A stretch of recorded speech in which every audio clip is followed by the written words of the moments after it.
Hi, I'm Kripal, and you're watching Gatsby's Yarn. Welcome to the 8th episode of the MBA series. The MBA series is an endeavor to cover prominent B schools across the country and help give aspirants a real picture of the college they seek admission in. For this week's episode, I'll be covering the third college of the Holy Trinity, IIM Calcutta. And we have with us one of the very intelligent students from the 23 batch, Mr. Anindya Longvah, with whom, over the course of the next 45 minutes, I'll be discussing the nuances of getting to pursue an MBA from IIMC. Hi, Anindya. A very warm welcome to the podcast. How are you doing? I don't agree with your description of me there, like the whole intelligent part. But ठीक है, मतलब काम चल I जाएगा, it's mean, fine. that's what we figure out from the kind of posts that you put up on LinkedIn every single day. No, I write. That doesn't make me intelligent. I just have experiences. So But somehow that's we are fond of, describing people that way. okay, fine. ठीक है. So, yeah, So how are things coming along? You're currently waiting to get inducted into the company, or how are things? yeah. Like I actually was packing for that only. Like I'm going to Pune on the 22nd, where my induction thing will start. So And I've so what was this journey all of? Like, how did you land at TS, and what are the kind of other companies that you landed an opportunity at? so TAS was actually very unplanned. Like I wasn't aiming for general management when I sat for my final placements. I was more of a marketing person. So, but again, we had a very rough season in terms of placements because of the way the market is right now, and marketing companies were simply not hiring in our college. Like a couple legacy companies like say Coca-Cola, Nestle, ITC, all of these came, but then they went away without hiring anyone. Like they came, their applications opened, and in the middle of the application they withdrew from the college. So I had very limited options left, and I got a shortlist from TAS, and it was unexpected. But then, of course, then I started working for it, and then I got there. So Talking of the rest of the companies that withdrew offers, on what grounds did they withdraw offers? no, they didn't withdraw offers. They withdrew from the The campus, like complete process. in the middle of the process. Like that completed a few rounds, and then before they gave out any offers, like before the final interview phase, they withdrew from the college. Do you think these are the repercussions of identifying as a financial campus, how IMC identifies itself as the fin campus, where it's known for financial? Uh, Partially maybe, but one of the main reasons was that Calcutta went last in the placement cycle this year, and like they had already hired from all the other colleges and companies which had a very low hiring quota, and companies which didn't have like a very particular aim ki okay we have to pick from Calcutta only, and that is for finance mostly.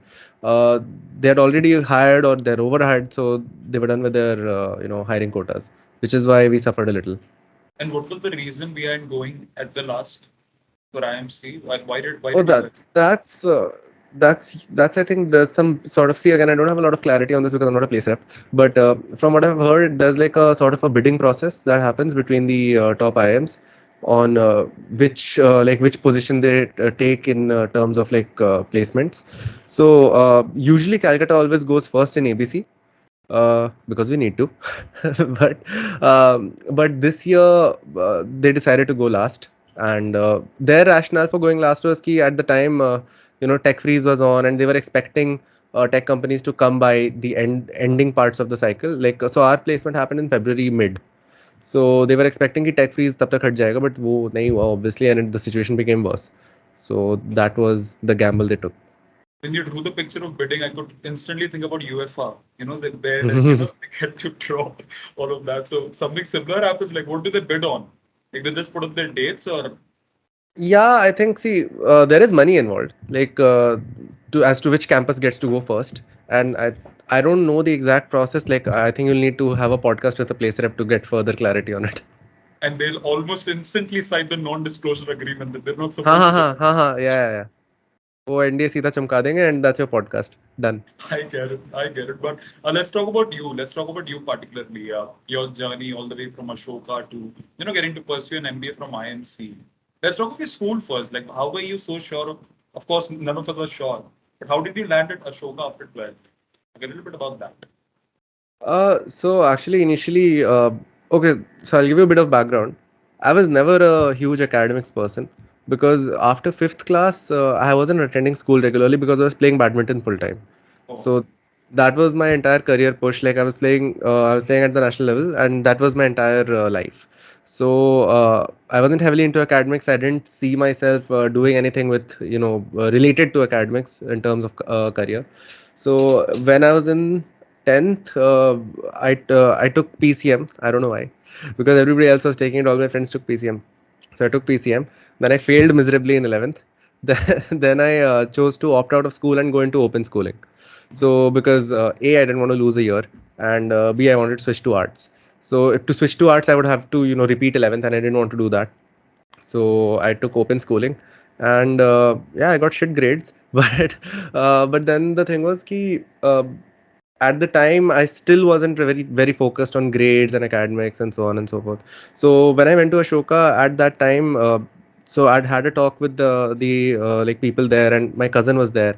So they were a little lax in terms of like their academic model is, especially for the arts based subjects, it's not based on a very rigorous exam based model, or and they don't have very strict attendance rules. So that was my rationale for going there. So I'd planned to go abroad, but the problem with going abroad, and especially to the US based colleges, was that I wouldn't be able to pursue badminton properly. So because the problem there is that they don't have enough players, they don't have the same training facilities. Plus, I wanted to play for India, so I had to stay here. And nationals, वगैरह सब everything happens here. So I had to stay here. So here, of all the colleges available, I thought Ashoka was a great option. Like the exposure they gave, the kind of faculty they have, and of course the attendance part. So all of that was sort of working out for me, so I chose to go there. And what about the badminton? Did it suffer a heartbreak? Like, did you relinquish the prospects of pursuing badminton, or was it? Yeah, no, not because of like academics or like or the dream of an MBA. Because so I got injured in 2020. I dislocated my shoulder and I got a cartilage tear. So I had to, like, after a couple of surgeries, like, it was decided I can't play anymore. So my shoulder's fine. Like, I can go to the gym and everything, but I can't rotate it. So if I can't rotate it, I can't play. So I had to retire. I'm literally visualizing that rotation part. Like, what happens? You can't hit a smash anymore. No, so like, so it's in my right shoulder. So basically, see, this kind of rotation, like full rotation, I can't do it with my right one. Whoa. And how are you So managing to squeeze in all the workouts then? see, because I can do like 2D movements, so as to speak. Like I can do like pushing, pressing, and all of that, but I'm not supposed to Nice. rotate it. I see. I mean, what was the cause of the injury as well?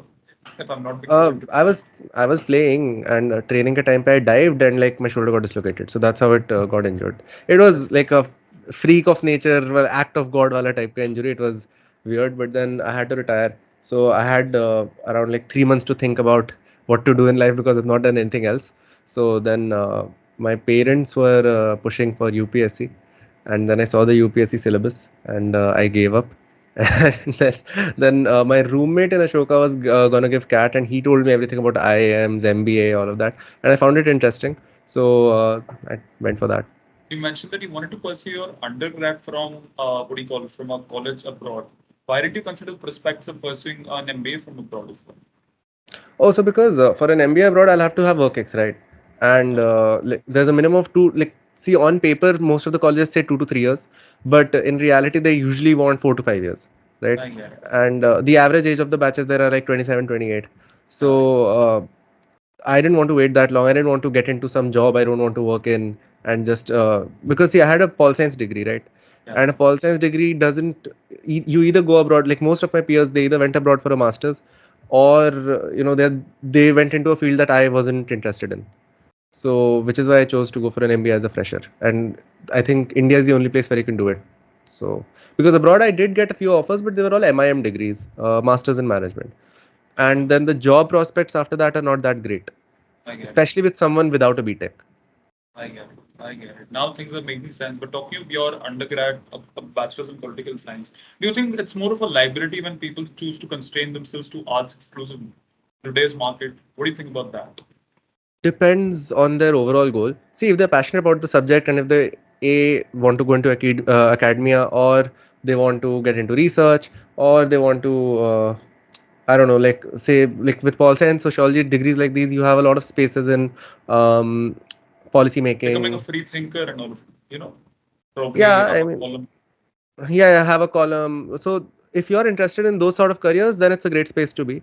If not, then it may not be for you. So And how did you manage to make that switch from a proper pol science guy to, crunching all the numbers and solving all the aptitude questions? Was it I, difficult? I don't do crunching numbers. So no, so it was a rough transition initially, like especially when I reached IIM Cal. All the first year courses had like statistics, accounts, and all of that. So it was a little rough then, but then again, it's a very uh, from what my experience was, it was a very helpful place. Like even if you don't understand much in the classes because they're fast paced, you always have like people to help you in terms of seniors and your batchmates. So I would always like learn enough to pass, right? I didn't get great grades, but I managed to pass, so that's that's the thing. That's something quite contrary to what all of us have beliefs of IIMs. All of us believe that it's cutthroat competition, but you're the one who's sort of No, no, getting. it is cutthroat competition in terms of like if you want to be an IR, like if you want to top, then it's very tough, right? Because then you have all the CFL 3 and CS of the world there. So then it gets tough. But apart from that, if you just want to score decent grades and you don't want to get into consulting or finance, then it's fine. I get it. I get it. And what about the marking structure?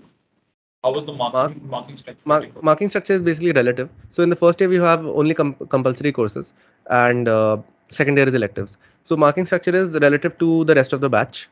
And usually what happens is there are six sections. It's a 480 batch, so there are six sections of 80 each. And there's one professor will teach two sections, right, in the same course. So then those 160 people get marked on one scale. I So see. there'll be like a certain number of people who will get A plus. There'll be a certain number of people who get A, ऐसे करके. You'll be marked on the basis of assignments or NSEMs on examinations. Depends on the course. Like every prof had a different structure. Some had 20% का assignments, then there'll be 20% class participation, 30% end term, ऐसे करके they would have a different structure. But this, Some yeah, people, yeah, some profs had a very class participation heavy structure, especially in streams like organizational behavior and marketing. So it all depended on the prof and the course.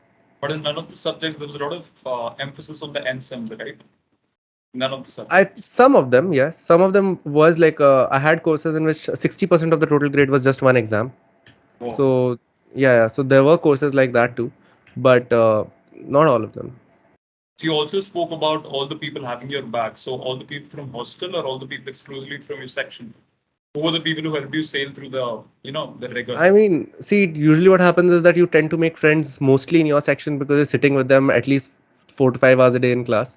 So in my case, that's what happened. Like most of my friends are from my section, and a couple of them were like very very into academics. So they were proficient with it and they helped me out when I needed And it. you mentioned that there were classes for 4 to 5 hours. What was the daily schedule like across the week? Generally our day would like class wise our day would start at 10 a.m. and that there were a few courses that were 8:30, but that was rare. Like probably once in a term we would get an 8:30 course. So 10 a.m. we would have usually 2 to 3 classes a day. If you're unlucky and if your schedule is packed, you might get four. And one class lasts 1.5 hours. So it's 3 hours, 3 to 4 hours usually of classes a day. And then And you for get five free days a week by was six. 5 days a week. There were some profs who were visiting faculty and they wanted to have classes on Saturday, Sunday. So barring those in-house faculty jitne the, they would have like regular, Monday to Friday courses. And what were your Saturdays and Sundays like? What do you guys do? I mean, it's on you. See, if you're involved in extracurriculars, if you're a sports person, you spend time doing that. If you're a party person, you party. If you want to go out into the city, enjoy, you do that. So everybody had a different. Some people would go for a mini vacation. So it's depending on your, you know, it's Cup of it's tea. it's your free time. Yeah, yeah. And is there enough room for extracurriculars on the campus? Yeah, there is. So it's like this during placements and during exams, it gets a little hectic. But apart from those times, you have enough time to, I mean, you'll get at least 2 hours a day to like go have fun on the ground, do whatever you want. So what are the opportunities that the campus equips you with? Something that is, IMC forte, IMC's forte. Like if there's something In that can be what terms equipped with. exactly? I mean, suppose a person wants to pursue badminton just like you. Does IMC give you a platform to, express himself, or is there anything that See, helps? they've given all the sports facilities. They're well maintained mostly, but I doubt that you would get enough time to pursue it in a way where you want to achieve something. Right, because like for that you'll have to put in like hours and hours of training, and you'll have to be very serious with it. And then like these commitments keep coming up, like, oh, there's a project, oh, there's this deadline, there's this submission, so you won't be able to be very regular with it if you're taking on a heavy commitment. I get it. So yeah, that's a problem. That's a problem. And the extracurriculars, it's extracurriculars. That is what we need Exactly, to. yeah. Yeah, Yeah, yeah. So CV wise also it's not going to help you out a lot. that's a strong statement. And coming back to your classroom again, what's a typical lecture like? I mean, most of the lectures are like there'll be a case to discuss. So the prof usually begins by setting the tone of the entire discussion. They'll give what are the points we should discuss on, and then people like you're supposed to do a reading before you come to the class, and then you participate in the class, and that's how it usually works. And by the end of the class, the prof tries to sort of summarize what has been done. Acha, acha. And are you guys divided into study groups just like IIMA, or are you guys on your own? नहीं यार IIM में ज्यादा drama है इतना नहीं होता हमारे यहाँ I यार वहाँ see. पे surprise they have like surprise quizzes they have dude so we had a sports fest Sangharsh which is ABCL and so we had a football match with A, right? I And see. so we were all cheering, and it's a football match. And then we saw that the people who were there from A to support A, they were all sitting in a corner. And we went to them and we're like, what's happening? Oh, nee, Monday ko exam hai. And they're studying in Calcutta. They got their books out and they were studying in Calcutta. So our fest was Friday, Saturday, Sunday, and it's a Saturday, and they have an exam on Monday, and they have to go back on Monday and give that exam. So they're all studying for that. If we go to a fest, you will not see books. Okay. Exactly. That's a no-brainer, literally. Yeah. So And no, was their the yeah, academic load, their academic that's load is very heavy. I get it. I get it. And what's the reason why most of the students from IIMs choose to exclusively limit themselves to IIM sport fests? Like they never participate in, sport fest of IMT Ghaziabad, but the rest of the colleges as well. Is there a I specific reason? mean, I don't think there's a specific reason for it. It's mostly to do with see the IIM Sport Fest, like the way Sangharsh happens, and I think there are some other fests also, but they plan it in a way where it's not clashing with either of the institute's exams. So that's one of the reasons. Like for example, we had there was I think there's something called Sangram also, which happens in the south, right? So it's a fest between I think there's IIM Vishakhapatnam and there's a bunch of IIMs from the south that hosted. So we got an invite, but then it was clashing with our exam season, so none of us could go. And unless there's like a contingent ready, I don't think people are gonna go alone if just because they're free. That makes sense. That makes sense. And now let's talk a little bit about the hostel experience. And there's this thing. Most of you guys refer to yourself as jokers. If I'm not wrong, it's called jokers or Yeah, jokers. I mean it's pronounced as jokers only. It's pronounced as So jokers. I mean, it's only for the reason that it's based in Jokar, yeah, that's Choka. pretty much it. That's Yeah, pretty that's pretty much much it. it. Yeah, yeah. That's the little thing. And the diamond colony part. Why did you guys name yourselves out of the diamond part? You know? Oh no no, because our college is based on this road called Diamond Harbor Road. So Acha, maybe that came from there. acha, acha. So makes sense, makes sense. What about the hostel? Like, are there really 7 lakes and all the bridges are replica of Havra Bridge, things that we get to read? Yeah. No, all of that is true. See, the seven lakes, I'd say there's like three or four lakes that are worth calling lakes, but then there's like the rest are just like very small.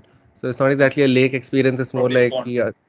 yeah, pond max. Yeah. So but that in total there are seven. So So um, I've read a little bit about IMC. It happens to be a bird sanctuary before being founded in 1961.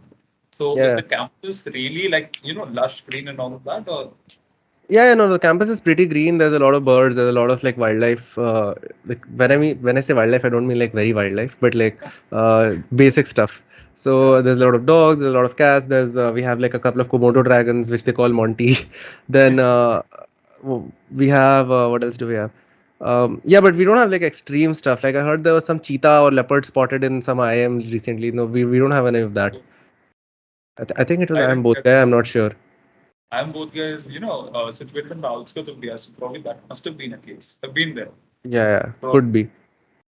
And yeah, so the hostel life, you get a separate room for yourself, or you get to share your room with No, no, the no. rest? All the rooms are single rooms. And yeah, that's basically it. Everybody gets single rooms, and there are four hostels. Yeah, So there's old hostel, then there's white hostel, there's new hostel, and there's Lakeview hostel. the Lakeview So hostel. yeah, so these are the four hostels, and there are two old hostel and Lakeview hostels are co-ed hostels, and White hostel and New hostel are men's only. So is there a reason you guys get to choose who gets to be part of the co-ed hostels, or is it random allocations? No, no, it's random. It's random allocation for both first years and second years. I can imagine the plight of all the white hostel guys and the other hostel who don't Nahin, get I to mean, share. not really. See, but the thing is, so even in Lakeview Hostel, which is a co-ed hostel, like the first and second floors, ground floor, first floor is men's, and second, third floor is women's. And but even if you're in say like New Hostel or White Hostel, which is a men's hostel, you can go to whichever hostel you want at whatever time you want. So it's you can go wherever you want. So it's So there's no restrictions on that. cross-gender interactions are not prohibited, if I may No, no, believe no, it. no, no. There's no restriction whatsoever. There's no time-based curfew, anything like that. Achha. So from that, I come on to the more important question: what's the dating culture like at IIMC? What the dating life is like. Dating culture, yeah. Um, it's like any other college. I mean, there's nothing different about it.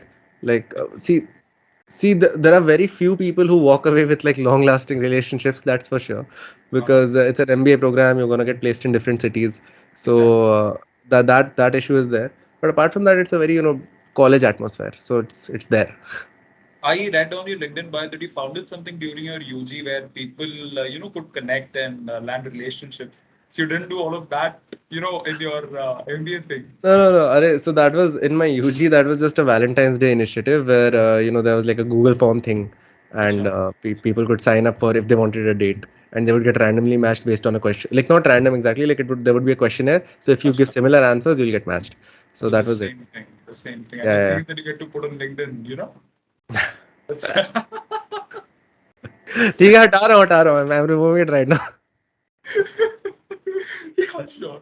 Yeah, sure. So I get the vibe of the campus. I get the fact that you guys get to, have no prohibition on cross interaction. But what about synergizing for effectively solving case competitions? How do you guys go about solving case competitions? So I would say that I've seen other colleges have a more heavy case comp culture than ours. But see what usually happens is that people mix around in the first year especially, and they try to find a group that works for them. So initially people try with different groups, and then if they find one group where they think everything is working out, that's just how it is. It's all So about finding. yeah. So it's all about finding your own group, and usually it's a team of three, maximum four, Yeah, yeah. that goes for case comps. So it's just about that. And what's the diversity like? Like, what are the kind of individuals who are on the campus? Diversity, I mean, it's very engineering heavy. From what I remember, in my batch, there were like 85% engineers. And then there's like 10-15% BBA BCom people. Then I think there was like a 4% BSc. And then others करके था जिसमें there were like I think I was the only person with a BA degree in IIM Cal. Oh, Like BA economics I'm not counting. of Like course, it doesn't count. yeah, if humanities में अगर जाओ, then it's like BA Pol Science I was there. Then there was a lawyer, and then there was someone who had I think she was a dentist. So yeah, that was it. But it's mostly very engineering dominated, and even within that, it's like very IIT and IT heavy. But that's an accomplishment when you said that you're the only person with a BA who was actually pursuing an MBA. I mean, I'm still not able to figure It's out, not how just did you about make the transition?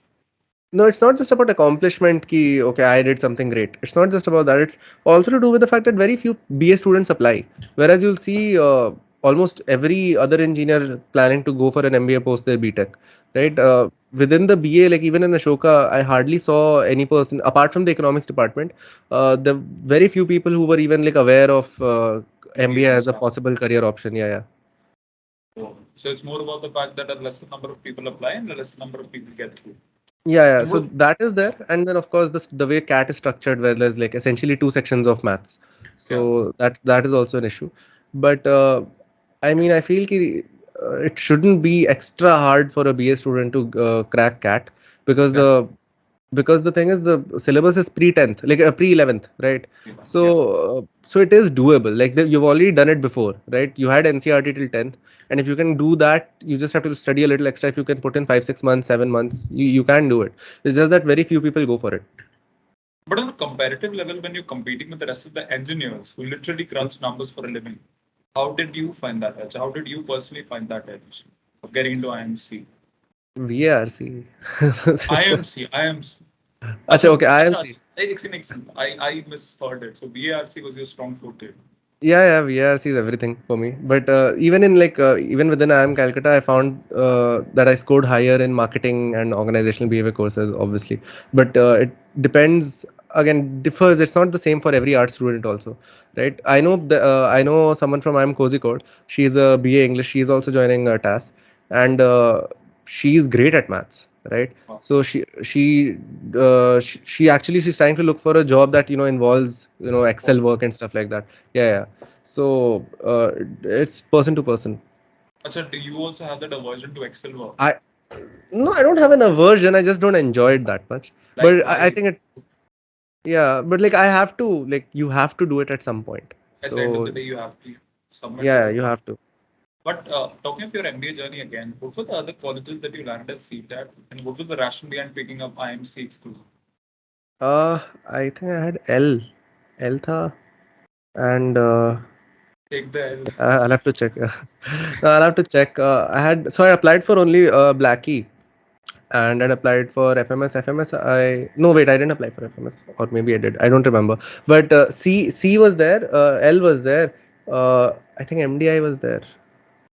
Yeah, but I didn't apply to a lot of colleges. That was one issue. So because see, the thing was, at the time of applications, I still didn't know enough. So when I'd already applied, I'd given CAT, sab ho gaya tha. Then my roommate was like, "Oh, whoa, you didn't apply to this, you didn't apply to that," and I was like, "Oh shit, no, I didn't." So yeah, but then C was in my best offer, so I went for C. And C has this rumor that it goes after people who good at quants. So how did you? Was it a matter of surprise when you got through? Or No, I mean, see, yes, there is one extra thing like when you join as a they have first a year, quant test as well, right? yeah, you have a qualifying mathematics test, but it's not hard, right? It's there's 25 MCQ questions, and you have to do like what 12 or 13 to pass. So it's not that hard to, and you get like 3 attempts at it. If you do fail, like I remember some people failed, so they all passed in the second attempt. Somehow So you guys get to see. yeah, so it's not very hard. And if you fail in the first attempt, then you have to attend like 20 sessions on how to basic like a basic mathematics session thing. And after attending those 20 sessions, everybody passes. That's nice. That's nice. That Yeah. somehow equips you with the relevant knowledge, right? Yeah. Plus, I mean, as for them going for like even in my interview, they made me solve like some simple linear equation question. But it was, I mean, I told them very clearly. They asked me if I know calculus, and I was like, no, I don't know it. And they were like, okay, so you don't know how to differentiate, blah blah blah. I was like, no, I have zero knowledge of it. So then they were like, okay, solve this. So I solved that, and they were like, okay, fine. So I don't think they would look for candidates with extra quantitative The long abilities run. when they don't have the background of it. Acha. Unless you have the background of it, you don't need to be a master. That's how you put it. Yeah, basically. So if you're a say BTech mechanical, right? So they're going They're to bound ask you to ask. questions related to mechanical. They're gonna ask you questions related to your field. Like since I had Pol Science, again I also think that they were not very used to interviewing BA candidates, so they didn't have like a lot of material to ask me. But they asked some questions. Like they asked me about my courses, what I studied, what I learned from them. But these were answers that I could sort of give off easily. They weren't very directed, like They specific weren't questions. really Okay. intricate. Yeah. Yeah, exactly. Whereas What since they're so used to interviewing beta candidates, they usually have a very heavy question set ready for them right. related to their course. That makes sense. That makes sense. Do you mind dwelling a little bit deeper into your interview experience? Like, what were the exact kind of questions asked? Sort of an overview. So of course we began with my introduction and so on, and my general push was obviously like I obviously pushed the badminton part everywhere, right? So then that obviously worked in my favor, like because then we would end up having a conversation about it, where I went, what I did, why did I leave it, blah blah blah. So then that would set the tone and get like a certain like comfort within that interview, and then they would move on to stuff like, okay, why do you want to do an MBA? What did they ask? Yeah, why MBA? Where do you see yourself later? Why do you want to do it now? Why not work first? So very basic questions, and I feel like these questions Are you have to be universal. prepared for. Yeah. Yeah, it's very basic questions, typical MBA questions. Then they what else did they ask? It was a very conversational interview. Acha, what do you do in your free time? And yeah, pretty much. And they asked me that one maths question. Then why do you want to come to Calcutta? And that's it. That's pretty much it. And it lasted for a good 20, 25 minutes. It was a long interview. It was a 45 to 1 hour. What My were the limits Calcutta of interview. conversation without any Uh, intricacies? yeah, we did talk about Pol Science, right? So they talked about why I chose Pol Science, what I learned, what is my key takeaways from the degree, which courses within my degree did I like, why did I like them. So we did explore all of that a little. So that took time. But if you want like a more detailed version of my interview, I think I Have wrote a on link in Quora the about it. write-up. Quora pe I had answered it, I think. So let me refer to that and read it out because I don't remember anymore. Sure, it's okay. Uh, where is it? हाँ ये रहा मिल गया right so Probably question by question. हाँ so they basically asked me about my sports career, why do you want to do an MBA, um, right, then they asked me that maths question, and it was, oh yeah, it was a very simple question. They said 2x square minus 9x minus 18 के solutions निकालो x for solve for x. So come on, I mean ठीक I know I have a BA but ठीक है. Cat crack करके आया भाई बंदा. Then talk about the skills required, right. So then they asked me what you want to do after MBA, and do you have any long term plans. Then what if you don't get selected, right? If you don't get selected to any MBA So, program this year, what are you going to do then they asked me, um, right, then they asked me what is the financial all right. So I had pitched so I had a startup idea. So I told them that if I don't have I don't get an MBA degree right now, I'll work on giving cat again, and I'll work on my idea. So then they talked to me about the yeah, then we talked about that idea. Yeah, that's pretty that was much it. pretty much it. That Yeah, makes sense. And again, there's another rumor, probably a myth, that IIM Calcutta is the second chance of your life. Is that true? Does it not scrutinize your past academic performances? IIM Calcutta doesn't. See, the thing is, since IIM Cal has a very low weightage for past academics, I think it's one of the lowest, if not the lowest. I can look it up for you. IIM Calcutta ka, like see, there are colleges like Indore and Kozhikode. They have like a huge focus on past acads as part of their criterion for taking people into the MBA program. Whereas Calcutta has a very small one. Like it focuses mostly on CAT, your interview, and yeah, that's pretty much it. CAT and interview hold like the biggest weightage. Wow. So That's um, definitely a lifesaver. yeah, for anyone who has like bad academics like me, it's a lifesaver. So where is it? Yeah, I found the page. Yep. So it's 56% for the CAT score. Then there's oh yeah, and then they have WorkX score and all. So then the class 10, class 12 milake and UG milake, it's like just 20%. Whereas in other colleges it can go as high as 50-60%. Wow. So that in that sense, yes, it's a second chance. If you have poor acads in your past, then you can make changes here. So that's something you have an advantage at when it comes to IIM Calcutta. Yeah. For all the people with poor academic performances, IIM Calcutta is something you can Yeah, do well definitely in have. CAT, go for AMCAL.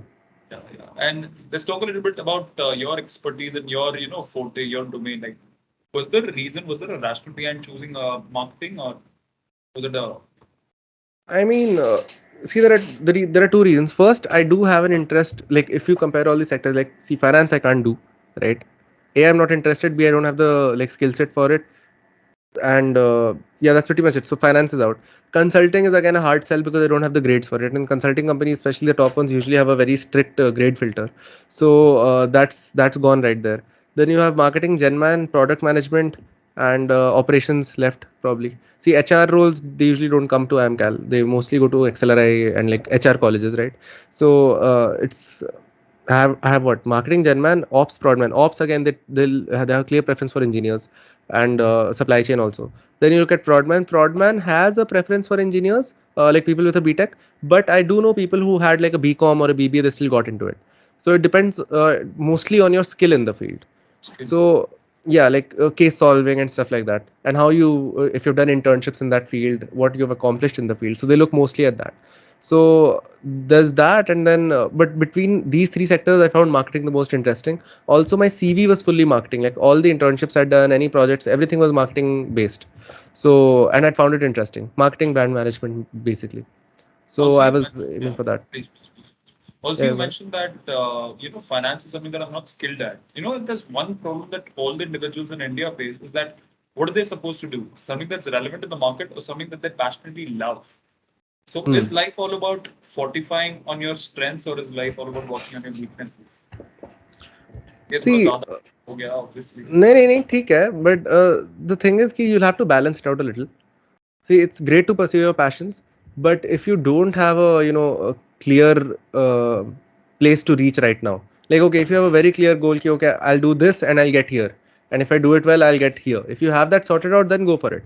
But if there's a bit of a mist there, like you don't know what's gonna happen. I'm passionate about this, but I don't know whether it'll work out. Then have a plan B in your pocket. Have something ready. So that's I think the only thing to do. How do people get better clarity at making decisions? Is there something that you can help them with? How can you what? Can How you do repeat? people get better clarity at making decisions, taking decisions? See, the thing is, do as much research as possible into whatever you're looking at. See, again, this is getting very vague because we're not talking about a particular field here. But Yeah. basically, talk to people who are in that field. Try to figure out what their routine is like, what they are doing, how they got there. So once you sort of compile that data, where you talk to a bunch of people, then you can try to figure out your own path, where you find similarities between yourself and those people. Networking helps an awful lot. That's what you have to Yeah. say. So yeah, I wouldn't quite say networking as such, but because I don't know, networking is a word that can be used for a lot of different things. But yeah, but just try to find out experiences. That's pretty much it. Learn from the chase. experiences of other Wow. people. Yeah. That's a good. That's a very impactful advice, of course. And talking of your experience as a marketing intern, so you Hmm. landed a marketing internship from the campus, or was there something else that you landed? No, I went for campus like summer internship. You mean? Yeah, yeah, yeah. My summer internship was in MX Player, so it was like a Gen Man. It wasn't exactly a marketing internship.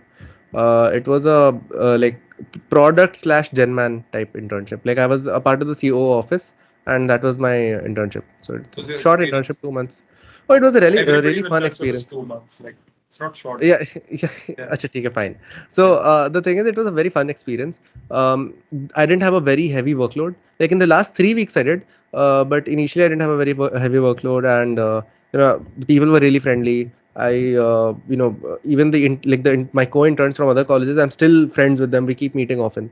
So like it was a very fun place to be. Plus, it's a media company, Yeah. so very relaxed atmosphere. It wasn't a very strict formal suit पहन के जाओ office में type का atmosphere. So I really liked it. What are the kind of things that you got to work on? Okay, so I had three main projects. One was with the product programming team. So basically, they worked around ad serving, how to optimize ad serving on their app, and the nitty-gritties of that. They had a couple of problems there, so I was working on that. The second project was a purely digital marketing project where they were planning two new web shows. So basically, making a digital marketing plan for them. And then the third one was a very different project. So at the time they were planning to delve into cryptocurrency and launching a coin. So they needed research on that. So I was helping them with that. So these are the three things I worked on. They were planning on dwelling into investment opportunities. That's what you want to say. The third No, thing. no, no. They wanted to launch their own coin. Launch their own thing. Wow. Yeah, And you help them with all of the requisite research. yeah. But like we came to the Okay. conclusion that it's not going to be a Because it success. doesn't make sense for a media company to, Yeah, spend yeah, money. yeah. But they were exploring that avenue too. So that was like a mini project. Like I think I worked on that for like a week tops. So that was a last thing I worked on. Okay. And after that, so you landed what do you call an opportunity at your final placement that happened in February. There was no Yeah, scope to yeah. land you at MX player, or you didn't want to land at people at MX player. See, the thing was, MX Player was, I mean, now I think it's been sold to Amazon. So, but even at the time, I felt that I would get better opportunities in my final placements. So, and that's what I went for, and then I got TAS. And what are the rest of the companies that come for gen management and marketing? You told In me what that final a lot of placements? yeah, exactly, fine placement. You told me a lot of companies withdrew for marketing. Yeah, yeah. Nestle, ITC, Coca-Cola, these three came. Dabur was also set to come, and Nestle, ITC, Coca-Cola, like their applications also opened, right? And people applied. They did the tasks that were, Coca-Cola gave us a task like of making a 1 minute video on a particular topic. So these everybody did those tasks, and then we were informed, okay, the company is withdrawn from campus. So that's what happened in marketing. Genman, we had a lot of companies. So apart from TAS, you have ABG, Mahindra, SR, Adani, Reliance. You have these companies. Was there the criteria of selection of shortlisting? See, usually it revolves around they'll either have they'll send in an Leadership application form. Yeah, they'll send in an application form, then there'll be like a GD, then there's an interview. Sure. So that's how it works out. And you also Uh, mentioned that yeah, please. You no, were no, I was saying just saying task ka process is a little different. So what is it? like they have a lengthier process. So do you mind So shedding light on it? sure. So the first round is like it's an application form. It's a very long application form. It has like a bunch of questions in it. What kind of obstacles have you cleared in the last few years? Any initiatives that you took in your workplace or internship place that people were resistant to? And as there's like a bunch of HRish questions, but they take that form very very seriously. Like they take that form more seriously than your CV. So you have to fill it like in depth. You have to think about it and fill it. It's Then like the your second round. SOP. Yeah, sort of. Yeah. Then the second round is a gamified assessment where you have to play a bunch of games. Like it's very simple games. The typical. You have a taxi. It's a maze, and you have to find the shortest path. So those kind. So that's. I don't think that's evaluatory in nature. It's mostly like a Qualifying. uh, qualifying thing. Yeah. So they have that. Then third round is chairman GD, and TAS is the only company to hold a chairman GD. So a What's the GD is chairman? yeah, so a general GD, like it's like Yeah. they'll give you a case or they'll give you a topic and you have to scream and shout and try to sound smart. So that's what it is. And but with chairman GD, they'll basically they make a panel of 8 students, and in every round, one student gets to be the chairman while the other are panelists. And the chairman's job is to sort of give Control the pan. structure to the no. So give structure to the case. Okay, there'll be a simple case, and the cases are very simple. They're not sector specific as such. They're very simple, generic cases, day-to-day life type cases. Like for example, one case was okay. So the chairman of the board is the commissioner of police, and this is our top police strategy team. And there's been a huge rise in crimes against women in the city, and women are afraid to go out in the dark. And the city's reputation is in the trash. So like how what plans do you have for this? So it's again it's not a very MBA case, right? That It's a very in on the social spot you have to case. think. Yeah. Yeah. No, it's not just social cases. Like they even give thoda business related cases be they'll give, but they aren't cases that require you to apply a very set framework as Lot of such. You have to acumen. Yeah. yeah you have to think on the spot and try to figure out a solution. And also it's not like the typical fish marketing GD. Like everybody gets like one opportunity or maximum two opportunities to speak, and then the chairman's job is to first introduce the case and then like give structure to it. Okay, we can discuss around these parameters, the panelists discuss, and then the chairman's job is to summarize what has been said. There are 8 different cases for 8 different panelists. Yeah, no, so there are 8 people, like 8 students. Every round one person gets to be a chairman, so there are 8 rounds, so there'll be 8 mini caselets that will have like Yeah. 6 to 7 minutes of discussion on. So there are 8 different cases for 8 different rounds. What is the Yeah. final round after the chairman's No, interview? so to this chairman GD है, उसके बाद then there's another round. It's called your internship presentation round. So whatever you've done in your summer internship, you have to give a 20-minute presentation on it, and there'll be a 10-minute cross questioning on it. Wow. And then after that, it's final interview. And interestingly, each and every round by TAS is conducted only by the MDs and CEOs of the Tata Group. Wow. So they only send like MD CEO level people. So I mean, my final interview was conducted by the CFO of Tata Play and the MD of Tata Chemicals. Wow. It's of course a huge group, so that helps as well. They have a lot of companies that are there, ambit. Yeah. So there is that, but you can't. It's a little intimidating when you see someone across the table with 40 years of work ex. So it gets So yeah high on the stature level. So yeah. it's Yeah. a little bit. And so, how did you navigate your way through all of that intimidation? Was there something specific that you worked on, or was it all confidence that helped you see that? No, so basically, what they need from a candidate is to have Clarity. a lot of clarity on the structure of their own life. So, what decisions have you made till now? Why did you make them? Even if you made a couple of wrong decisions, own up to it, and try to think about why you made those decisions. So in that process you end up discovering a lot about your own self, because it's not just about your CV, right? Because like in other interviews you'll have to brush up on your own CV ki, okay, uh, they might ask something about this particular line, they might ask something about that particular line, but here they can ask you something like my task interview. They One of the opening questions was, okay, why did you come to IIM Calcutta? Why did you choose to do an MBA? Like it was like an MBA interview. So and it's very conversational. They want to hear like it, and it lasted like 1.5 hours. So they hold long interviews. They like dig deep into your entire life. Thank you. So yeah. And what are the roles and responsibilities if somebody got inducted in TAS? Like, do you have an overview of that? Yeah, so And one second, TAS is one second. a It yeah. TAS is the corporate version of IAS. Is that how it is? Yeah, Or yeah, it is. that's right. So So you, at the end of the day, you got to clear your UPSC TAS did, yeah, stream. huh? है Yeah. ना भाई? That's So nice.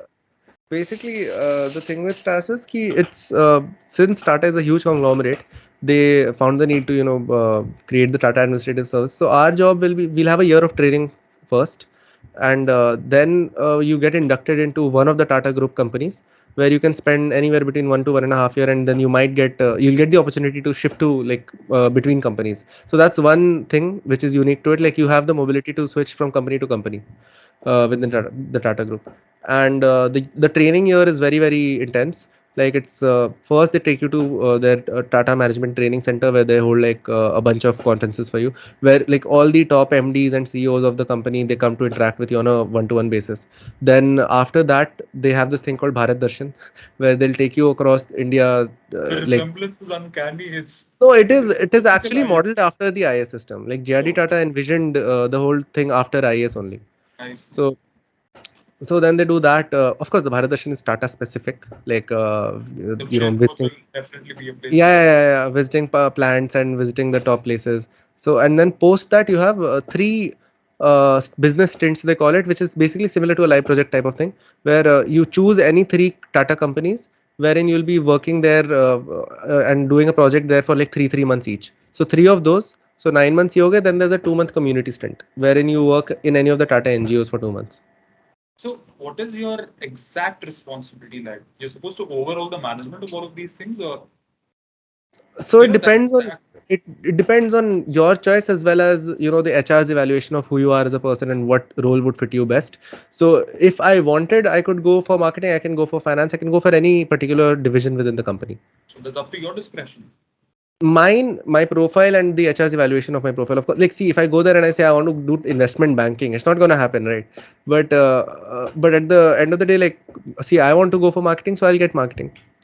That's the thing. Mhm. For the people who want to do investment banking, though, sticking to the rest of the companies might make a lot of sense, right? There's no point they would want to join a general bank. Investment banking, Genman is not it's not going to be like pretty, like it's not going to be the same as an IB role, Yeah. obviously. So because even the names are different. Like general management, you're supposed to look at like multiple stakeholders and you're supposed to Overview. focus on. Yeah. And talking of the rest of the placements at the campus, so what are the scenes like? What is the domain that most of the students get into? And Domain wise, like numerically, I think consulting is the biggest hiring like sector. 20-25%. I think more than that. Like, I don't think our report is. Oh wait, I think our report is out. Last year, like I remember my seniors report में तो it was almost 50% consulting. So consulting again, they hire in huge numbers, and the pay package is attractive. So a lot of people go there. Then I think number two pay finance hoga, and then marketing, then Genman. I see, I see. And what are the kind of factors that might play the spoil sport? Like there are people with poor grades as well, so they're barred from consulting and finance. So See, what are the they're other? not barred from it. Like they do They apply. See, might I not know get.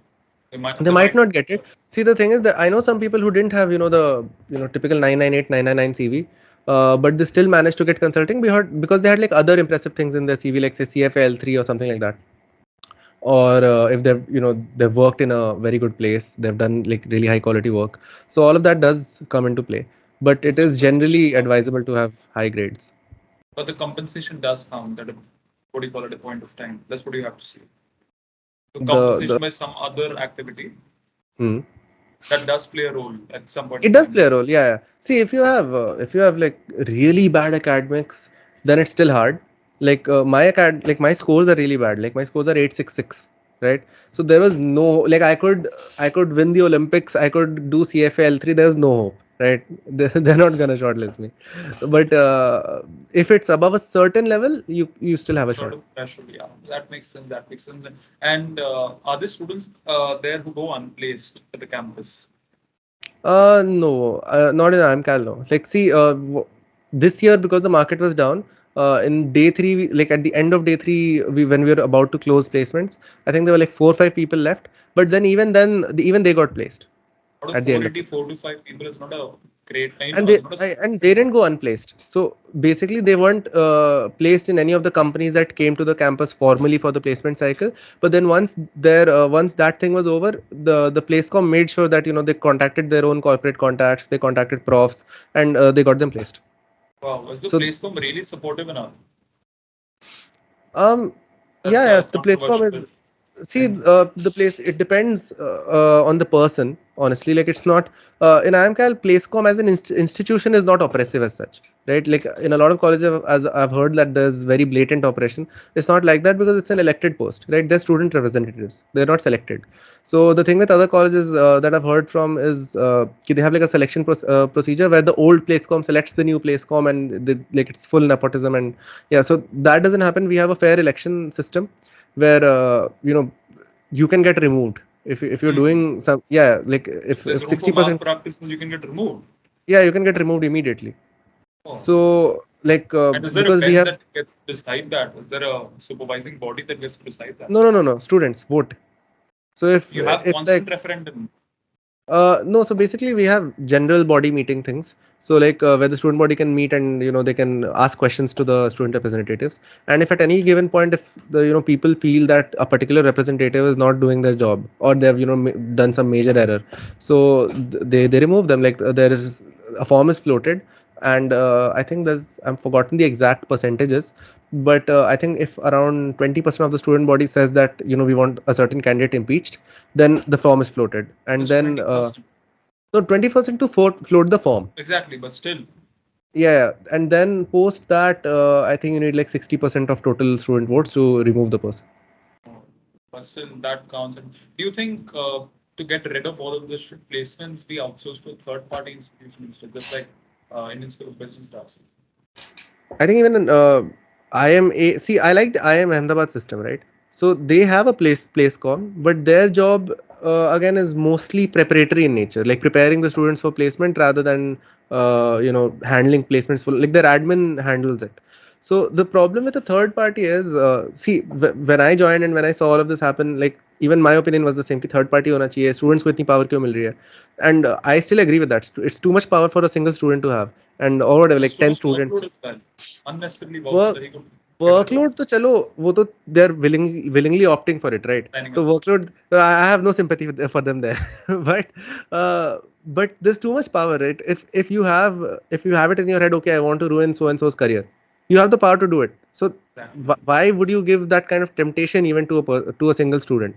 So so there is that. But the problem with third party is ki there's a lot of sensitive data. Colleges are very sensitive about their placement data, and then there's a lot of chance for leaks. So that's one problem which I think is there. As for admin run placements, like the way A has, uh, I think that would be the way out. हालांकि वहाँ पे people make the allegation कि oh, what if people have contacts in the admin, and they get some, there are Understood. students who are running the Placecom, उनके साथ contact नहीं होगा तुम्हारा. So Exactly. yeah, so like one, and it's a 2-year course, right? So a lot of people have their UG seniors in the senior batch of the MBA program. Yes, So yes. especially when it comes to engineering colleges where like students apply en masse, like the entire batch is applying for CAT. So वहाँ पे there's a high chance that you'll find your seniors in the same college. So that way a lot of partiality can happen during Exactly. placements. So it is an imperfect system. There should be something done about it, but I don't see anything being done about it anytime soon. Probably there should be supervisory bodies like IIM Bangalore as a supervising body.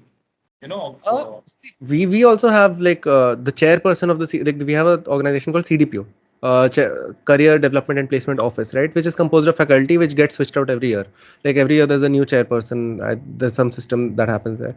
But again, see, if you have any problem with the Placecom, right, so officially you have the ability to email the chairperson of the placement office. But by the time they respond, placement खत्म हो जाएगा यार. मतलब by the time it is Exactly. taken care of, so You the already thing told is me you that have the to, admin has this habit of sleeping over stuff, so that's possible. yeah, like I faced some problems during my summer placements, for example. Like I was banned from 5 interviews. Like I received a ban for 5 interviews, and the justification for that was, so basically the penalty was that the first 5 companies that offer me an interview I'm not allowed to go to, right? The justification for that was ki There were two incidents. First incident was okay. The first incident is a little funny. We won a case competition, like me and my friends, and the team name in that case competition we had was Consulates, right? So they had a problem with that. Ki IIM Calcutta ki बेइज्जती हो रही है. The company didn't mind. So I still don't get it, but ठीक है. There was one issue, and the second issue was that I had low attendance in company PPTs, right? So they took that and then they imposed that punishment. Now, did I deserve it? Probably, maybe it was a little too harsh, but ठीक है, fine. Because there were a lot of people who didn't even get 5 shortlists. So, I mean, I think that's too harsh a punishment to give to someone. But who gets to decide that? Who gets to decide if you're punished Students. with whatever you? The Placecom. So they hold like an internal vote. There's like 10 students. If they reach a majority, they'll levy the punishment. How do you And act then against it? I can appeal. I can write a mail to the CDPO and all of that. But bhai placement chal raha hai tab. So they already have work to do. They're not going to respond. By the time they respond, it's going to be over. This is again a loophole. This definitely, you were at the receiving end. This is a definite loophole then. Because Yeah, I yeah. mean, logically, there's nothing immoral with what do you call naming your team as Consulates. I mean, doesn't make sense beyond a point, man. Yeah, I mean, it was And stupid on my missing part too. PPTs, that should be stated clearly on the student charter. But okay, you missed 20%. You didn't go for 80% of the pre-placement talks. That should be stated in the charter, right? See, no, I believe ki there should be like a stipulate, like you should be aware of the exact punishment that will happen with like every exact action, right? So Yeah. it becomes too subjective. Like some people who didn't attend, they were given a fine, right? They were given a monetary fine. I didn't attend, so I was given a placement ban. So how do you decide that? So their decision was based on, oh, we think you're not sincere enough. So how do you take that call, right? So generally they have a monetary fine system, which I think is like they do have a thinking. Okay, if you for this offense you get 2 demerit points, and then for every demerit point you have to pay 500 rupees, blah blah blah. So that makes sense. But then when you start handing out bans and stuff, there's no clarity. Like it's too subjective, right? And at the end of the day, these are also students, and Exactly. a How do lot they of them. decide what's disciplinary Yeah, action? plus it's a huge power trip, right? कि okay, मैं इसका like I can insult this person in इसकी band public. बजाओ. हाँ, इसकी band बजाऊंगा. That culture is also there. So again, in our college, it was less compared to other colleges, but I've heard horror stories from other campuses of things like these happening, especially from the lower IIMs, like new IIMs. It's horrifying. I don't want to name colleges here, but it's Okay, you just can really, recite really. the story. Like, what is the extreme and that these guys could go Oh, through? dude, there was this one dude who was from like he was their best student in terms of CV, right? Like he had the best CV. He had great grades, and easily the best CV, easily. And then there was some Placecom people got bugged with him. Ki, oh, he thinks he's big. Or He short. didn't get placed. Yeah, he didn't get placed. Holy shit. Plus, the And thing there is ki it's not an elected position, right? It's a selected position, so they're not answerable to anyone.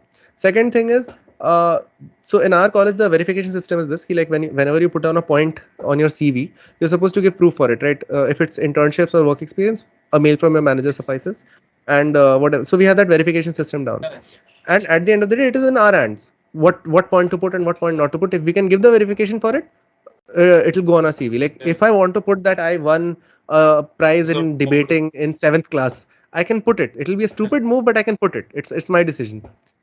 In the lower IIMs, placecoms have the power to like manipulate which points go on your CV. holy shit. Like they can change the points also. Okay, oh, no, this point doesn't look good. Remove this, even though it's verified. So that kind of power, that's career changing That's power. exploitational.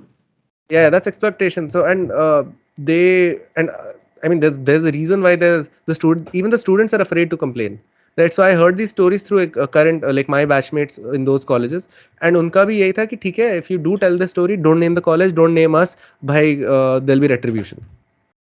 So What about that student? मतलब क्या ऐसा क्या किया PC वालों ने उसको बैठने ही नहीं दिया, शॉर्टलिस्ट होने नहीं दिया, और was it something हाँ, else? उसका एप्लीकेशन ही सेंड फॉरवर्ड नहीं कर रहे थे, कुछ ड्रामा करके कि यार अच्छा this is incomplete, you didn't fill this up, you didn't do that, and then that person went unplaced, and then eventually through LinkedIn ही got like an unpaid internship. It's really appalling.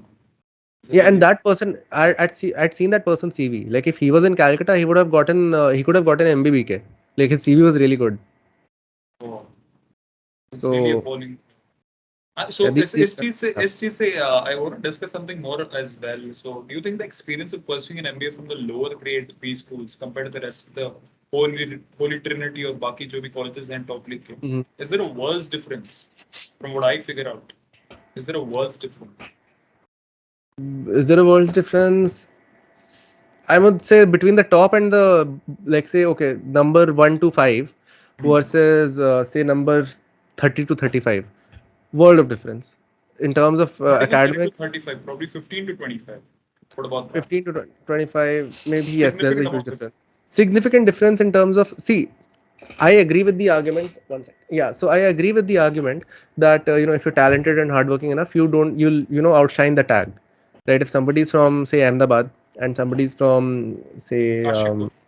Kashipur, for example, if they're really hardworking, they're talented, they're dedicated, they can outshine the average Ahmedabad student. They can potentially, but the problem with that is key. It's not like the A students are not going to work hard, right?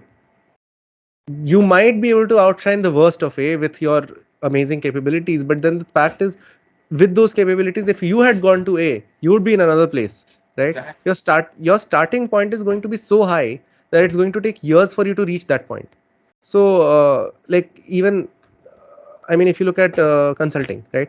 So you get client facing consultant role in like the top colleges, right? In the bottom colleges, they go for analyst role. So that's like an extra 3 years of work to get to consultant role. And by then, your peer will have gone to some senior consultant role. So that number of years that you're going to spend in your career climbing up the ranks, that increases by a lot. Exactly. Also, yes, you can, your tag doesn't matter after some time, but at the end of the day, the top college alumni are going to be sitting in the decision making spaces. So what if they discriminate? Why take that risk? So these factors play a huge role. So, what were the experiences that hone you as a management student? There's a world's difference in that regard as well, right? When we talk of comparison. Yeah, and also see, another thing that dips is education quality, right? That also dips. Faculty quality dips by a The huge only margin. thing that doesn't dip is the cost. The cost remains parallel across all the top IIMs. Cost, I think, dips slightly. I mean, Right. 5-10 lakh का तो फर्क होता है, but even then, like, it's the cost dip is not enough. Like, it needs to be more than, because the placement figures also, they're hugely different. Talking of the what do you call the cost dips, let's talk of the cost effectiveness of the degrees in most particular perspective. How do these institutions justify 2.5 million rupees that they charge? What do you think? See, okay, for Calcutta, right? Calcutta, my fees were, I think now it's 25 lakhs, but earlier it was 23. Plus, hostel and hostel is separate, hostel and mess and all. So roughly, you'll end up spending anywhere between 25 to 30, right? Usually, and if you're going for exchange, then you're going to be spending 30 plus, like 35 easily. So, is it justified? Mostly, yes. In my opinion, for the top colleges, it is justified, because by justified, I don't mean justified in terms of experience, as in like your 2 year experience, but where you are going to be after those 2 years, the amount of money you'll earn, even if you've taken a loan, you'll be able to pay it off easily, even if you get an average job. So, I mean, that way it is justified. But again, as you go lower down the rankings, as you go lower down the list, then it becomes hard to justify the cost. So that's a problem. But apart from the graduation outcomes part, I saw your LinkedIn post on critiquing the NIR of rankings, citing Yeah, that yeah. research perspective should be considered as a as a good factor. So, what about apart from graduation outcomes? How do you See, justify the good? see, graduation outcome is, I think, for most people, the most important aspect. See, teaching learning resources, it is obviously important, but the kind of things that the NIRF used for determining that also, like, one of the factors was number of PhD students in the college. How does that matter to an MBA program? So, and they've given 30% weightage to that and 20% to the to everything else. So it's a little skewed, which is why we saw a lot of very surprising rankings, like, and FMS is not even there in the rankings. There's a bunch of colleges just straight up missing. So these are, I mean, obviously big issues with the ranking system. And then, I mean, then again, like, even if you try to justify the cost, it is costly, right? Like, it is more than what is justifiable. 25 lakhs, even, like, I would still say yes, it is justifiable in terms of placements. Otherwise, it isn't, right? For, like, given that we are in India, charging that high, It's not justified. But then I mean, ISB is taking 40 lakhs so for 1 year. So there's like cost problems are everywhere. Everything's too expensive.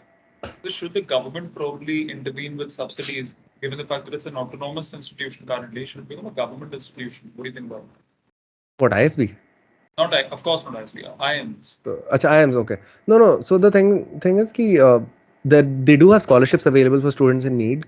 Like I do know a few students who were able to get their second year fees, Waived removed, off. waived off. Yeah. So that way it is helpful for people who actually really need it. They help them. They help them. Get the scholarships for it. Yeah, need based scholarships are there, and then there are obviously merit based scholarships too, and Yeah. there's like a lot of like ABG scholarship, Aditya Birla Group scholarship, then there's OP Jindal scholarship. So these things are also there. So people who genuinely can't afford it, they do get help. How do they land it? There are certain aptitude tests through which they land the scholarship. No. There's I think you have to fill up an application form, and given your parents' card, IT details and everything, income tax documents and stuff like that. And But then if they determine that you're in need, they'll give you the scholarship. there's no other aptitude test involved. No, Wow. So not that for is them. that Yeah, helps. Moving ahead, IMC also happens to be part of CEMS, which is yeah. something that gives you foreign student exchange. Do you mind shedding a little light on that as well? So we have two foreign exchange programs. One is the SEMS program, then there's one STEP program. STEP is just student exchange program. That's literally the That gave me a uh, different idea. yeah. So the thing with exchange is, barring a few top colleges, it's basically an expensive vacation, Sure. right? Uh, at the end of the day, you're not going to learn a lot academically Not, there, not, and not. and people mostly aim for colleges that don't have an attendance policy, so that they can कि हाँ ठीक है Europe गए and वही Europe घूमो, and that's also fun, right? It's an experience. You get to have 3 months to yourself in a foreign land, so that's quite something. And the way to select people for that is mostly grades. Like they'll use the MBA grades, like whatever your performance has been. So term one में जो grades हैं उसके basis पे they determine कि which students go for exchange. And then the colleges that are part of the SEMS Alliance, they send in their students to our college. And what are the institutions that come under the purview of SEMS? Like any prominent ones? Yeah, I mean, there is LSE, the HEC Paris, and what else is there? See, I don't have the full list with me right now, but yeah, I would say like there are six to LSE seven has colleges. that's really There are six prominent. to seven colleges that you'll know the name of. Copenhagen Business School. So there are some colleges that you'll know the name of. Then others are a little random. Um, yeah, so there is that. And you get what do you call exclusively shortlisted on the basis of the grades. And what is the average cost involved like? Once a person So seeks to no, become not just grades. So for the colleges that are part of STEP, and these are colleges that you won't know, like not very prominent colleges. For them, it's only grades. For the SEMS thing, it takes into account a lot of factors. They'll take an interview also. They'll judge you based on your interview. Then there's like some marking criterion on if you have any foreign experience, if you've gone abroad before, if you have any foreign languages that you know, and there's like a comprehensive evaluation on yes. who to send. That Grades, of makes course, is a part of it. that makes a lot of sense. And about the cost part, how much does an average Cost, see, it depends on how you stay there, right? It depends on your personal choices, but the least I know is like 6 to 7 lakhs to kharch hoga. And institution कितना charge करता है upfront? Does the institute institution charge नहीं करता है. अच्छा, अच्छा. The tuition is free, so it's mostly like you're traveling, you're staying there, food cost Accommodation, and food, accommodation. Yeah, but that in itself is pretty expensive. subjective, but that is subjective. So You're going for 3 months, no? So it's a long time. So you'll spend at least like 5-6 lakhs, even if you're being like really really sage like with your expenditure. frugal, yeah, So yeah. yeah, But frugal. so what about the part where you miss out on the learnings at your IIM college? What about that? Do you not Learning miss out on anything? Your classes, your stuff, none of that. what my personal experience. No, not your personal experience. As in a person who seeks to go on a foreign exchange program, he does Yeah, miss out yeah, on certain aspect of his yeah. MBA program. You miss out one term. You miss out one term. So we have Okay. 6 terms, right? So term five is no wait, term five. Term five is the one. So term five is where you go for exchange, and so you'll miss that one term in college. But then those whatever courses you do there will get added to your final grade card. That makes sense. That Yeah. gives me a much clearer idea. So given the fact that you've recently graduated, and how does it all feel now that I saw that what do you call Instagram post of yours where you walked off the ramp and you were not sure why you were not happy, and with all the Oh kind no of no no! excitement. That it was not. I wasn't happy or something. Like so, the convocation process. Like we'd reached there two. We had a rehearsal also to attend, so we'd reached there 2 days earlier, and I hadn't slept all night. So like because we were all like up, all like everybody was up basically. So everybody was tired. So it's not that I wasn't happy or excited. I just wanted to sleep. I see. That was what I made of the silly caption though. But anyways, how was the experience been like graduating from IIMC? Was the entire journey been? Honestly, it was. I liked it personally. Like it had its highs and lows. It was a mixed bag, right? But all in all, I learned a lot, and I mostly for me the main takeaway was that the peer learning experience. So even if you don't, even if you're not an academics, person, like you're not into attending classes, like I mean you have to attend classes, but like let's say you're not there, you're not present mentally all the time, and you're not a huge, like you're not very studious, you'll still end up learning a lot from your friends, the kind of conversations that happen, and when placements are around the corner, everybody's discussing companies, CTC, this, that, role, everything. So you end up learning a lot about the management world, even like indirectly. So. Yeah, so that way you get exposed to a very different set of people. For me, it was a very different set of people, right? Because I had never been in that kind of an environment before. So it was a very, very different experience from the experiences I had before. So that And was one thing. somehow it did make you more, fulfilling individual as well. Somebody. I would say, yeah, yeah, in a lot of ways, like it added a new, like a whole new dimension. So that is there, and of course, like I walked away with a job that I really like. I'm really excited about. So that is there. And if there's one question that I forgot asking you was about the startup support system. Is there a startup support system at the campus as well? Yeah, yeah, they have. There is firstly we have a club called DCell, and if you like, they help you get into like get live projects also with startups, and inculcate the whole culture of having your own startup and so on. And they also help you get grants if you need them. And IIM Calcutta in itself also has like a entrepreneurship related cell. I've forgotten its exact name, but they do give out grants if you're able to pitch your idea and they find it interesting. And there's no what do you call formalities involved. You like just conveniently pitch your idea and you get the funds, or is there something else involved as well? I am not fully. I didn't do it there, so I'm not fully aware. But I know the facility for it is there. So I don't know the exact nitty gritties of it though. Makes sense. Makes sense. So moving ahead, what are your plans? Have you figured it all out? That after landing a job at TAS, what's your life gonna look like? Do you have something in mind, or First though, I'll go there and I have to explore, of course. Like I want to explore the companies, the roles being offered, and everything else, and then I'll make a call there. But I'm glad to know that I'll have the option to choose. So that is my mindset right now. makes sense? You have a lot of options at your disposal. Somehow you'll have Yeah, that ability to find choices. yeah, Makes yeah. sense. With that, we've come towards the end of the episode, and if there's something I'd like to summarize this episode is asking your advice to all the people who are about to embark on their MBA journey. What would your advice be? Uh, See, I mean, whatever college you're going to, whatever program that you're going to go for, I think the one thing you should always keep in mind is your end goal, which is post 2 years where you want to be. Because within that 2 years of experience, people tend to forget that overall, goal. Like, they'll start. I mean, of course, you'll get influenced by your peers, you'll get influenced by the people who are there, and that's fine as long as you're taking it in a positive manner. That's fine. But try not to get lost in the midst of those 2 years because those 2 years are going to be very, very short years, right? They'll be gone really quickly. And then if you haven't done your work, if you haven't maintained that same path that you were walking on before joining a B school, you're gonna feel lost. So if you're focused on that one goal, I'm not saying focused in the sense that be stressed all the time and all of that, no, but still have that in your at the back of your mind before you make like key decisions. So that's pretty much it. Having clarity in that one end goal. That yes, this is something that I really Hmm. want. And it Makes doesn't sense. need to be hyper specific. Okay, I want this company, this role. It doesn't need to be like that. But just which space you want to be in later. Makes sense. Makes sense. With that, we come towards the end. I appreciate the fact that you took time out of your busy schedule, even at midnight. Maybe Hey, it there's just took there's us a no couple of busy. hours. Just took us There's a no couple busy schedule. My joining is on 22nd. I'm literally free the entire day. I've been chilling for 3 months.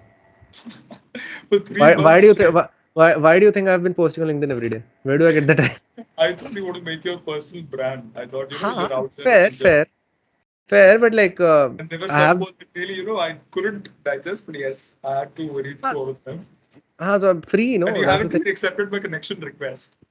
Oh, Really? yeah. Achha, wait, I didn't see it. I wanted to text you a week back, so Wait, you can do it afterwards as well. wait, I found it. ठीक है, I hadn't seen it. ठीक है. Okay, right. So the thing is कि अभी 3 months, right? So my exams were in March. My placement was in February. So effectively after March I was free. Like we had a convocation in April, but that was just a formality, right? So Yeah. April, May, June, I've been free for 3 months. It's not even a 2-year program. It's just 18 months, right? 18 to 20 Roughly, months. yeah. So, is there anything apart from gymming that you've been doing for the past 3 months? I traveled with my friends, it's just free time. So doing whatever I want to, travel, go meet with friends. Of course, yeah, go to the gym. So all of that is there. That's really nice. Spending Okay. time with the family. Yeah. And the another question: how did you stay consistent with your fitness goals during your MBA journey? If you could See, give the to us in a nutshell. the mess food was a problem because it's not very. I don't know. Like for my Protein. goals, it wasn't. Yeah, exactly. Like protein deficient. So it's a little bit of a problem, but I had supplements and stuff to keep up the diet going. And although it wasn't optimal, it was okay. And as for the fitness, the whole thing like where people say, oh, there's no time. MBA में तो 3 घंटे सोने के लिए मिलता है. Yeah, I say most of that is nonsense. Yeah. See, if you are on time with your deadlines and whatever work you have, if you do it on time and you're not scrambling last moment, you'll have enough time. Like if you have like 4 hours a day to party, you can take out 1 hour to go to the gym. So it's not that hard to do. It's all about priorities. Yeah. So if you have any priority, like it could be a sport, it could be reading, it could be any, like if you have one goal, one or two goals even, you can manage very easily. That really helps me with an overview. And Anindya, so on a much, much, much lighter note, thank you so much for joining. Thank you so much. That was really a nice conversation. That was really, candid conversation where we got to touch upon a lot of aspects of pursuing an MBA. And I really appreciate the fact that you took time. Again, I'll not say busy schedule, but yes, of course, your schedule and gave me Fine, this fine. opportunity of It talking was to you. nice to be here. Thanks for having me. So yeah, I'll probably connect with you later on as well and get to read all of your LinkedIn posts. Hope you stay consistent. All right. Fine.